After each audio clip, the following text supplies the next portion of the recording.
Hi friends, welcome back to Maha food blogs. ఈ రోజు అయితే క్యాలీఫ్లవర్తో ఒక ఈజీ అలాగే టేస్టీ స్నాక్ రెసిపీని అయితే చూసేద్దామండి. దీనికోసం అయితే ముందుగా ఒక క్యాలీఫ్లవర్ని అయితే తీసుకొని దాన్ని అయితే పైన వీడియోలో చూపిస్తున్నట్టు చిన్న పీసెస్గా అయితే కట్ చేసుకొని ఒక 2 సార్లు నీట్గా క్లీన్ చేసుకొని పక్కన ఉంచుకోవాలండి.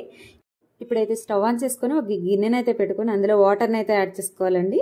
వాటర్ కొంచెం వేడైన తర్వాత ఇందులో క్యాలీఫ్లవర్ని యాడ్ చేసుకొని అలాగే ఒక స్పూన్ వరకు పసుపును కూడా యాడ్ చేసేసుకొని ఒక 5 నిమిషాలు అయితే ఉడికించుకుంటే సరిపోతుంది.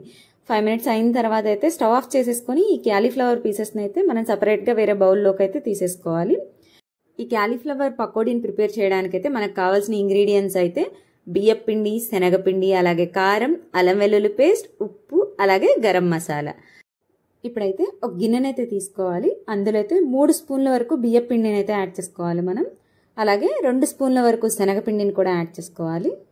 నెక్స్ట్ అయితే 1 స్పూన్ వరకు అల్లం వెల్లుల్లి పేస్ట్ని కూడా మనం అయితే యాడ్ చేసుకోవాలి. బియ్యపిండి, శనగపిండి, అలాగే అల్లం వెల్లుల్లి పేస్ట్. నెక్స్ట్ అయితే 1 స్పూన్ వరకు గరం మసాలాని కూడా యాడ్ చేసుకున్న తర్వాత అయితే ఇందులో ఒక 1/2 స్పూన్ వరకు సాల్ట్ని యాడ్ చేసుకోవాలి. అలాగే కారానికి తగ్గట్టుగా 1 స్పూన్ వరకు కారాన్ని కూడా యాడ్ చేసేసుకుంటే సరిపోతుంది.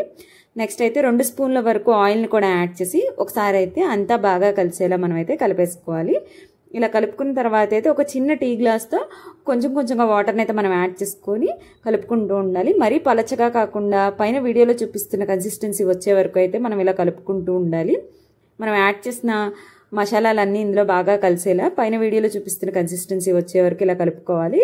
ఉప్పు కారం కావాలంటే టేస్ట్ చూసుకొని, సరిపోకపోతే మరి కాస్త యాడ్ చేసేసుకోవచ్చు.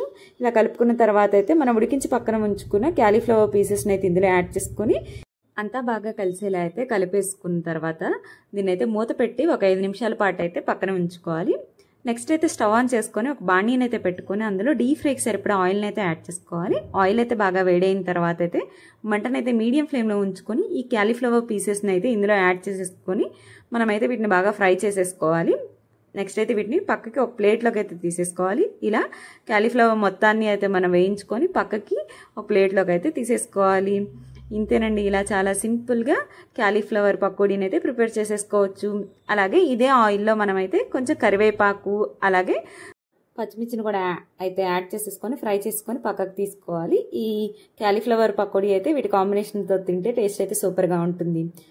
ఇలా చాలా ఈజీగా ఎంతో టేస్టీ అయినా క్యాలీఫ్లవర్ పకోడీని అయితే ప్రిపేర్ చేసేసుకోవచ్చు. మా వీడియోస్ మీకు నచ్చినట్లయితే ప్లీజ్ లైక్ చేయండి, షేర్ చేయండి. అలాగే ఇలాంటి మరిన్ని వీడియోస్ కోసం please subscribe to Maha food blogs. Thank you for watching.